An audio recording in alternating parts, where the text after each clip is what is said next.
ఈ కురుక్షేత్రం కూడా 18 రోజులు జరిగిందని చెప్తారు. అనుకోకుండాను అనుకోను ఈ ప్రోగ్రాం కూడా మనకి 18 రోజులే చెప్పడం జరిగింది. చాలా సంతోషం. నేను గురువు గారికి పాత విద్యార్థినే, పూర్వ విద్యార్థినే. గీతా సత్సంగ పుట్టినరోజు నుండి నేను పుట్టిన అప్పటి నుండి మేము క్లాస్కి వస్తున్నాం ప్రతి శనివారం. ఎప్పుడన్నా వీలు కాకుండా అది వేరు, కానీ ప్రతి శనివారం సత్సంగ కూడా వెళ్తాము. సార్ ఎంత బాగా చెప్తారంటే, ఇంకా నేను అనుభవము అంటే పాత వాళ్ళందరికీ గుర్తే, కానీ కొత్త వాళ్ళ గురించి చెప్పదలుచుకున్నా.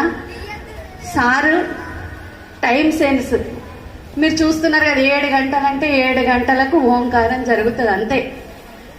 ఇంకా చెప్పే విధానం ఫస్ట్ సారి 2 సార్లు పలికిస్తారు మనతోటి, 2 సార్లు చెప్తారు.